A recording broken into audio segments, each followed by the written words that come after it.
Ayun. Welcome back sa ating YouTube channel, mga ka-Republic. Ito nga, panonoorin natin ang naging meeting ni President Marcos tungkol sa nangyari itong nakaraan lang nung bagyong Karina. At ano ang mga solusyon nila? Ang narinig ko is, ang solusyon ni President Marcos is maglagay ng tangke. Ayan. So kayo, sa palagay nyo, ano kaya ang tama ba si President Marcos? Panoorin natin kung anong pahayag nila dito. So wag na natin patagalin, panoorin natin. Stay tuned. Go, go, go. Game. Kaya yung problema namin, since Monday po, wala na pong biyahe na para po mag-deliver po ng pagkain po ng mga Pero pagka ganun karami, yung airdrop, kulang yun. If you're talking about 3,000 families, kailangan ayusin yung daan. Kahit ang papasok na relief goods, hindi pwedeng sa heli, hindi kakayanin yan. Ilan ang, how much can a Black Hawk carry? And the longer it takes po, the more needs they have, the more goods we need to bring. All of the things that we always bring. Yeah, medicines, Nadadagdagan tubig. Well, I'm sure na rin meron silang malinis na tubig. Basta all of those things, and then medicines, and then eventually, but there's no way to do it except to find a way to maging passable. Kahit na, ano mo na, hindi naman umuulan pa, kahit na, ano mo na, parang, kahit na muna hindi sementuhin, di ba? Miski makeshift. Madaanan lang. Opo. Pero wag nating iiwan ng ganon. At some point, babalikan namin para ayusin talaga. If it's okay po na may airdrop sana, pang temporary solution lang. How many, like for example, food packs do you need? Where's Mayor? Mayor Tanwan po? What is the lift weight of UH-60? Sa tennis po. Siguro miski mga 1.5 mo muna. 1.5 muna, na food pack po. 10,000 pounds. 1.5 po. 1,500 initial. 100, 500. 1,500 po. Do we know how much that weighs? We never had to make that calculation before. And di bale, baka naman kakayanin more than one trip. Pag-aralan nga natin to see how we can, Mr. President, what I'll do is after this, I'll talk to OCD. Nandun naman sila. Ayan, pala. You're in. Oh, yan. We'll try to coordinate how to bring it. Alam niyo ba kung ano yung Kung pa-chopper po sana, pa-chopper po na ako eh. Hindi. Magcha-charter tayo ng Chopper po. Na-chopper po. Nandun na po yung food pack po natin. Nag-preposition tayo. Tama po. Preposition. Pero kung talagang wala, matagal na, 3 araw na itong hindi na tutunan. Every day we're attempting. We can't get So it's relief goods and water. and medicines most likely. Some And then medicines. medicines ang susunod. Oo nga, no? Madala lang po. Meron naman po kami actually prepare na. Yun lang para madala doon, hindi namin magawa. Meron na po, naka-ready na po. Meron ba kayong picture nung daan? Were we Para able makita to natin, baka secure? naman kaya ng mga malalaking truck. May picture ka ba nung Tanay? Nakuha ba Kakayanin natin? ba ng, Mayor, makakaya ba ng Ayan po. malalaking truck? Hindi po pa kakapasok po ang Ay, army hindi truck po eh. Yan po, yan.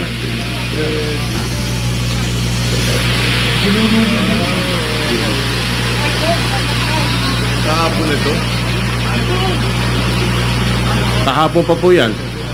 Ganyan pa rin ang agos? Oo, ganyan pa rin po. Hindi lang po taga-Tanay po yan, pati po taga-Quezon. Sapagkat sa Tanay po lahat dumadaan sila sa amin eh. Tanay Rizal. Oo. Sabihin na lang ano. Yan, correct, nakakat po. Wash out talaga. Dati yan may temporary bridge po. Yes. Kailangan talaga permanent bridge po. Almost every year nasisira yung mga. Dati kahoy po yan eh. Yung daraan sa pulan, natatakay po yung bridge. Yung long term po dyan, talagang bridge. Wala ba tayo yung mga kagaya sa military, yung mga pontoon bridge? Kasi ilalagay lang na gano'n na lumulutang. Pwede yung tangke doon dumaan eh. Wala pa tayong gano'n.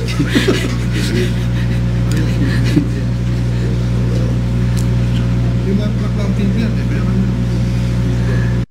Parang di sigurado. Parang di naman sigurado kung anong mga kailangan o anong... Katay pa lang yan. Alright, okay. Okay, that's Tanay.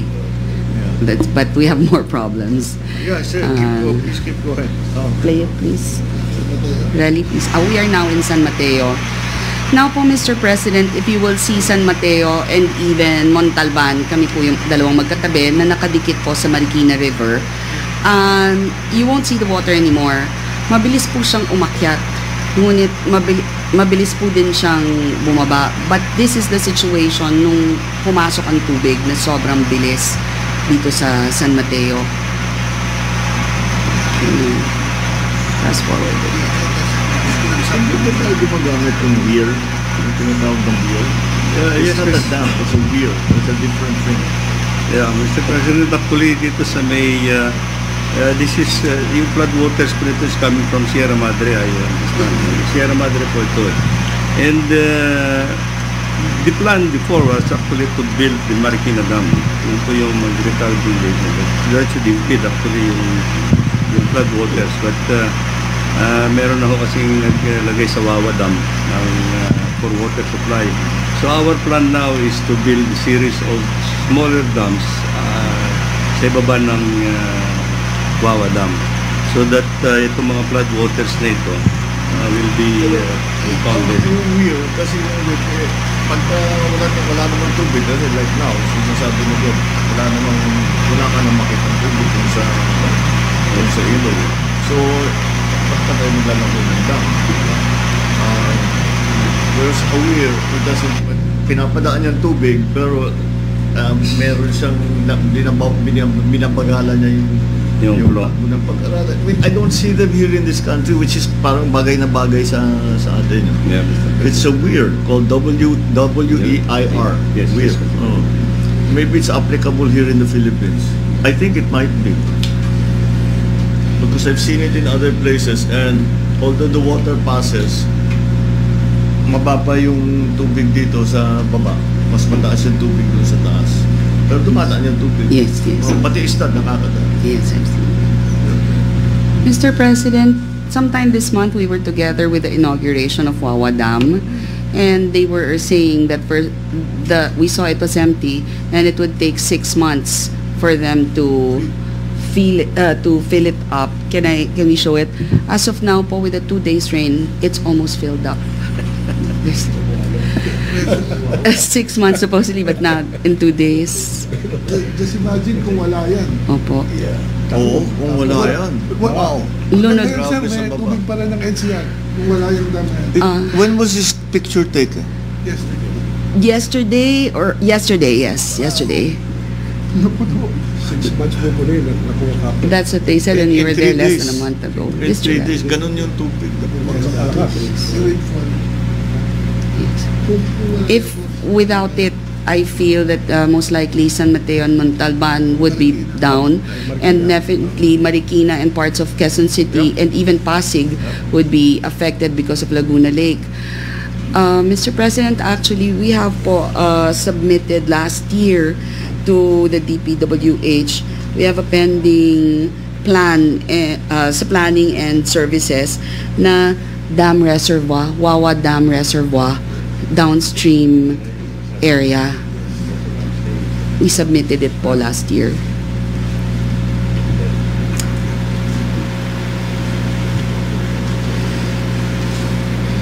Three kilometers downstream. How big will it be? It would, reservoir dito sa San Mateo, may reservoir.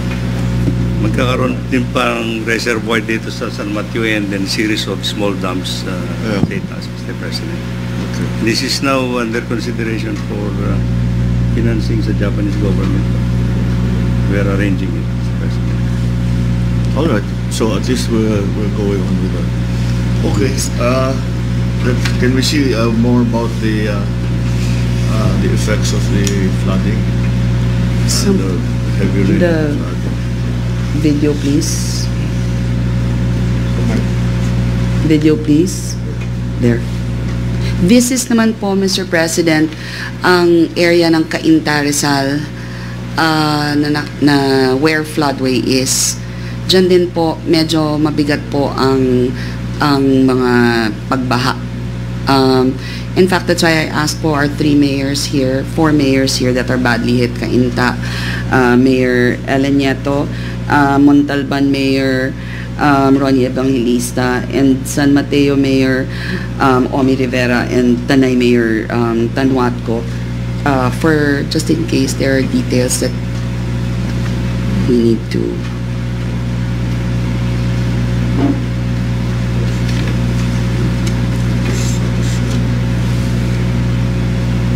All right. What's the situation now? Maybe if that's For Cainta po. For overall. Now in general po. Well, yes. Well, I don't know. I don't know what else. If you have more for your briefing, please go ahead.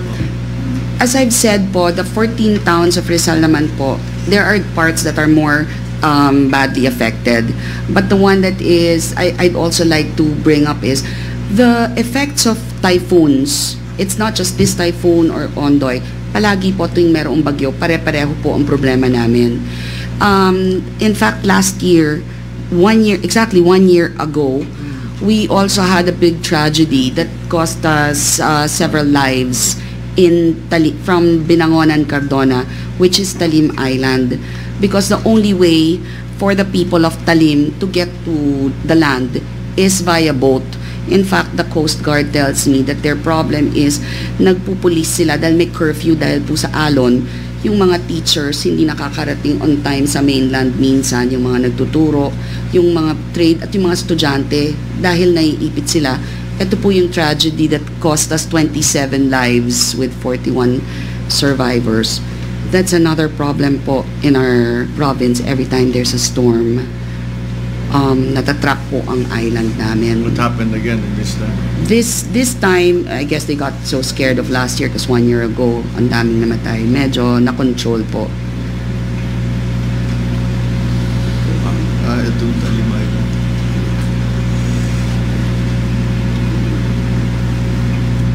Mr. President, the distance between Binangonan and Talim Island po is only, I think, about 200 meters. It's a short distance. Yes. It can easily be connected with the bridge. With the bridge? Yes. Mr. President, may request ko kami sa ating Regional Development Council and then ni-repair sa DPWH yung bridge connecting Talim Island to Town Proper of Cardona. Actually, matagal na pinag-usapan yan yung governor. During the time po, We were about to undertake that nung nandun pa ako sa DPWH long before, pero nag-fizzle out. So this time, I think, sabi ko nga, I think it should be easy actually to connect from the mainland Binangonan to Talim Island. As you said, President, willing ang province sumakisyan Yeah. sa Funding. DPWH. Yung right of way po. What is the plan for the bridge? It's just an ordinary reinforced concrete bridge. Pero how is the financing? How will be the... It can be done by local Kaya finance. natin. Yes, Mr. President. Makes it. Kayang-kaya ni Congressman George.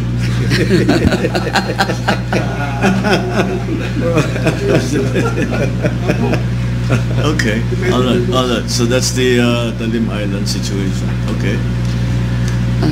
Basically that one, and of course we have approximately 17.6 million worth, partial pa lang po yan, ng agricultural damage sa province then because of this particular storm. Well, yeah, pabalikan natin yan. Our people are still out making the assessment. But we're really assessing what are the areas that were deeply affected. And to see what happened to the farmers. And then if they need, I'm sure they will need assistance. Ayun, 684 farmers, we have to identify them. Yes. All right. Okay. I just like to thank you po ulit and your cabinet secretaries that you don't forget us. Just yesterday, our Department of Health was here, and even if we have, we try to be as independent na hindi ho kami maging pabigat sa national, but sometimes, of course, we truly appreciate the help, and it's very much welcome when it comes. He promised us the medicines for leptospirosis, and I think I'm very grateful for that mobile lab that the First Lady gave us.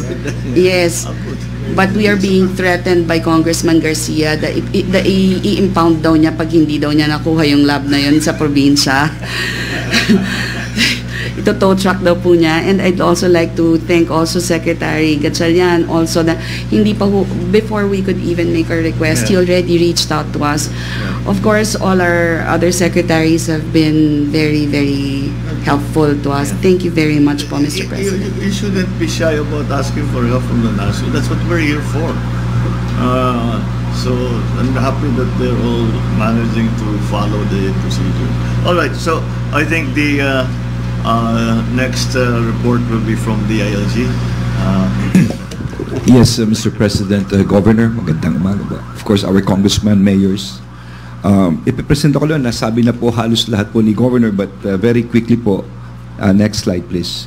So, sa Rizal po, Cainta, San Mateo, and Rodriguez has this SB resolution as a state of calamity. Next please.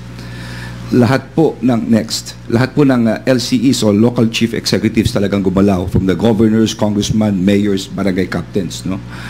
At status of evacuation sa Rizal po is as of July 26, 5 a.m., 1,466 families or 6,255 individuals. Next please. Status of lifelines, Morong, not passable, closed. San Mateo, 5 po. At sa Rodriguez, yung isang bridge is not possible. Next please. Power interruptions, sa Rizal, 2, Cardona, 1, Morong, 1 po. Ang walang kuryente. Flooded areas, nakalista po lahat dito.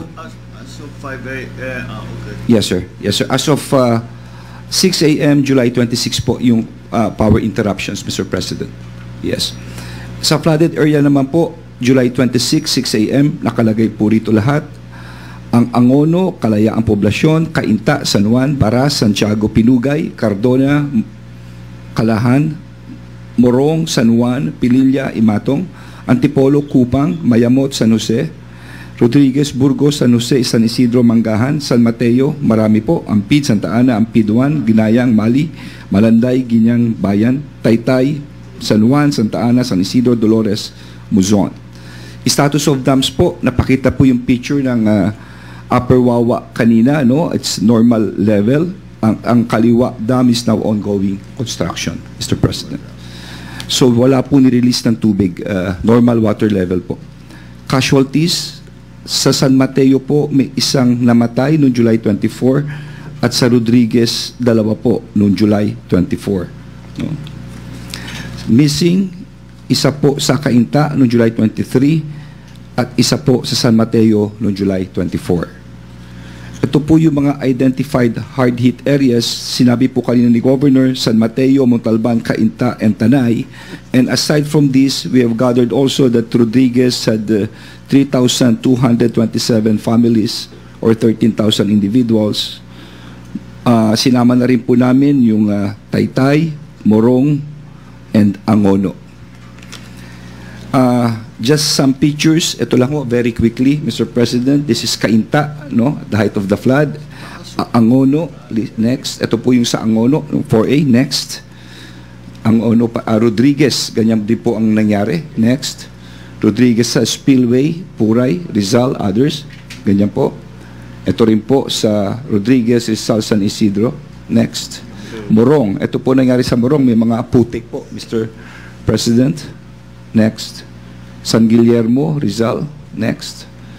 Ito rin po sa Morong, halos talagang puro tubig na rin. Next. Morong, San Pedro. Next. San Mateo.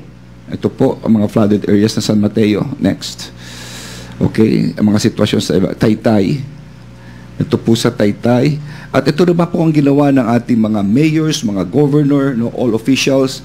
Sa Cainta, yung conducted search and relief, no, mga goods at search and rescue sila. Actually, lahat naman nag-relief no. Halos ganito po ginawa nila. This is Cainta, Mr. President. This is Angono. Next. This is Rodriguez. No, talagang maski umaulan, lahat nasa baba po. This is maski na umulan, mayroon pang ginagawa ang engineering office. Next. Sa Morong. Sa Rizal, ganun din. Nakikita nyo ho, talagang nag-force evacuation na ho dito sa San Mateo, no, at sa ibang lugar. Talagang pinilit na po nila yung mga nakatira sa loob. Next.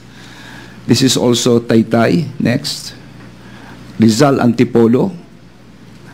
Rizal Baras. Next. Rizal Binangonan. Next. Pililla po, ito naging problema pa yung mga water hyacinth, mga water lily, no? Kaya tinanggal pa rin dahil bumabara po, Mr. President, no? Itong mga water hyacinth. Next. Okay, yun lang po, Mr. President. Thank you. Okay, so that was yung mga kuha na yan kahapon yan. Yes, sir.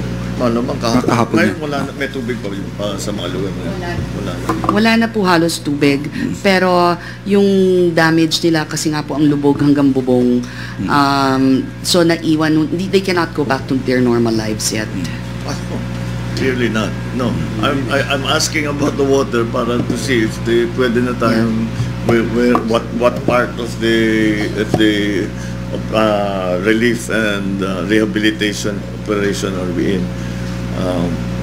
So I'm always worried about nakakalimutan yung isolated area.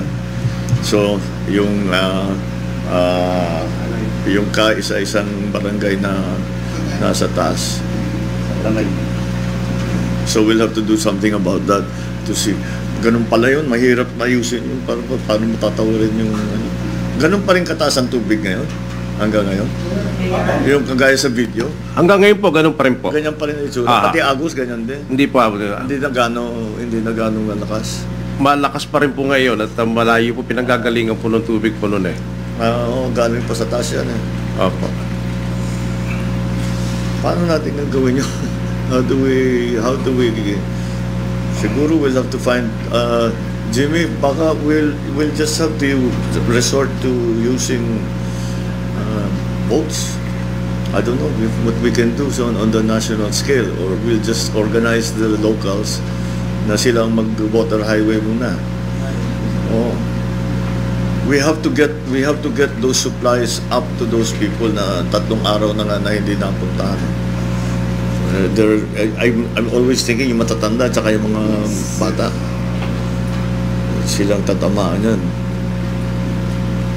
So let's find a way to do that. I think you work together with the provincial government, no, sa DILG, and with Jimmy para makahanap tayo ng paraan. I mean, Secmani will do everything he can as quickly as he can. Pero in those conditions, it's very hard to put something up. Yes, sir. And whatever it is, it might take time. These people haven't eaten for 3 days. Yes, sir. Yes, sir. Sir, I'll call up DND rin, AFP, baka pwede mga helicopters for the meantime, airlift. Yes, sir. Hanap tayo ng Airlift. paraan. Yes, sir. Kailangan magparating tayo ng pagkain doon. Yes, sir. Ay, pagkain tubig. Pati na if those, do we still have those water purification systems? Yes, sir, from MMDA, Papa. Pero hindi mo mayakat, kailangan isakay sa helicopter. Pa-airlift kaya po muna namin, sir. Kaya ba? Kaya naman siguro. Ano lang, sir, ganun lang. Tama. Very portable. Alam po ni Kong, he's from MMDA. He's like former GM. Yun ang ano natin, para may tubig. You bring up water, but we'll have to find a way. You guys will just have to work together. Medicines also. Sected medicines also. Yes, basically all the usual things that we bring up pagka doon sa mga tinamaan na lugar. The problem we have all of these things. They're nakahanda, pati yung sa inyo naka-ready na. Paano natin ita-transport ang pataas? Mr. President, baka suggestion ko rin, yung mga elderly at saka yung mga may sakit, rather than give the medicine to them, dali na lang. Kasi nga, as you said, they're high risk there. Mahirap magdala ng pagkain, ng tubig, ng gamot. But Sila na lang ang 3,000 evacuate. families. Hindi, yung may sakit lang. Yun lang mga elderly, yung mga may illness, Oo. baka Oo. meron doon mga hindi na nakakakuha ng gamot. air ambulance natin. Bring them to the...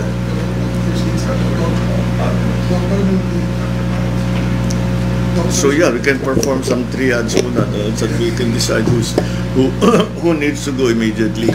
Mr. President, I suggest kung may landing area ang helicopter doon para immediate relief kagad. Pa-scout po natin. Meron na po. Meron yung dating pinuntahan natin. meron na. Yan. Yung po, Ayun pala. Oo. Yes, sir. Kaya nalandingan na yung aeroplano. Hindi na Yes, kailangan sir. airdrop. Pwede pa maglanding. O sige, pag-aralan natin yun para sana we can get something done today. Oo. Oo. You coordinate with DND. I'm sure they're ready na sa OCD. Kanya pag-aralan na nga ninyo. Sana meron na tayo may dala ba ngayong araw. Wilco, sir, I will discuss this with the SND, sir, this afternoon. I'm Siguro reporting to you. mag-assign lang kayo ng dalawa siguro ng helicopter. Pwede na yan. Yes, sir. Yes, sir. Kahit pabalik-balik. Yes, sir. Oo. Out of us. Kapinpin. Kapinpin is near. Kampo po doon, malapit lang po. Oh, yun pala. Kung sayang nandyan naman yung gamit, hindi lang natin maipadala eh. Both from the province, from the local, at saka sa national, nandyan, naka-ready lahat. Yun na lang, let's figure out the transportation. How do we transport all of this equipment, food, water, medicines, etc. Sir, we'll organize with OCD, call up DND, MMDA for the and DSWD for the food packs, and of course the medicines from DOH. Siguro mga And also Coast Guard. after na-deliver na yun, you can send a doctor and a nurse or whoever that we can that we can spare for now. And if there are real emergencies, we will medevac them now. Yeah. All right. Okay. Now sa relief effort, let's ask Secretary. Mr. President, I only have one slide. So the chart refers to 12,755 goods that's already on the ground. Ibig sabihin ng release, either you're picking it up, we're in the process of delivery, or nabigay na. So that's 12,755. But we were working with the Office of Gov yesterday. Where we still have a pending 4,000 that's already it's being picked up right now. So we're okay with that, Mr. President. Now itong sa Tanay, meron naman tayong goods. So I'll just work with Sec Benher kung paano namin iakyat ho doon. I think that's the main problem that we have now. Because the waters come down, we just have to rehabilitation and repair na ito. Pero may naiwang community na hindi pa naabutan. There's a whole town that we need to serve that we haven't been able to provide assistance to. So let's figure out the way. I mean if the SND can provide the 2 helicopters, I think we'll be okay. Yes, sir. Sakay lang tayo na sakay hanggang tama ang kompleto na. And that's all for me, Mr. President. Alright, It's a one-slide presentation. Yeah, because most of your work was done previous eh. Nauunahan natin ngayon yung crisis eh. Kaya it's just a continuation. Just so I have some numbers in my head. How many people are remaining in the evacuation centers? How many are we continuing to assist who are outside the evacuation center? Meron pa ba sa evacuation center? Mr. President, you mean sa affected areas? Yes. Meron pa, Mr. President, especially sa Kamanava, like you saw yet. Well, ang talagang tinitingnan namin is mga collection ng impact ng tubig na para hindi na bumaba. Yun ang talagang solution yan. Kasi nag-urbanize tayo, kaya nagka-problema. Yung pinuntahan ko kahapon na Botas sa Valenzuela. Yung Valenzuela, talagang iba yung problema sa Valenzuela. Nasa basin sila eh. Basta makapasok yung tubig, walang pupuntahan yun. May iwan talaga doon. Kaya magbobomba sila. Hindi sila makapagbomba dahil high tide. So kahit kahit magbomba sila, babalik at babalik. Yun ang naging problema. Pero sinasabi ng mga iba sa ibang lugar, matagal na kaming hindi binaha dito, 15 years na. Ngayon lang kami binaha ulit after Ondoy. And the reason is, dumiliit talagang nag-urbanize so wala nang pupuntahan yung tubig. Iisa na lang, pa-kaunti ng pa-kaunti yung pwedeng daanan ng tubig. So, yun, yung main artery, napupuno ka agad. Dahil nasara na yung mga ibang nasara na yung ibang ilog, yung mga ibang creek, mga ibang ilig, sarado na lahat. Dahil nalagyan na ng bahay, nalagyan na ng building.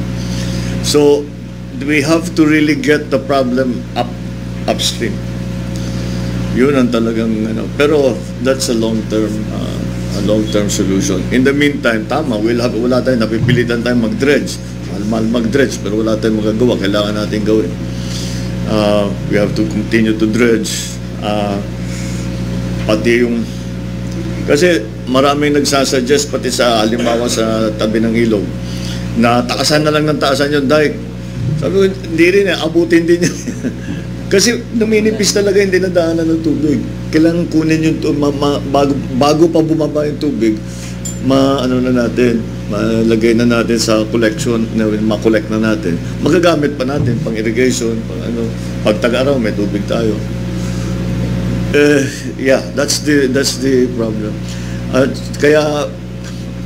Kaya naman kami nag-isip na mabuti kasi eto nga, this is climate change. Ito na yung climate change. Pagka naririnig mo yung climate change, tingnan nyo ulit yung video ng dumadaan na ilog na ang lakas-lakas ng agos na ang taas-taas ng tubig. Yan yung climate change. Tapos yung dinaanan nating 6 na buwan na walang ulan. Taas po siya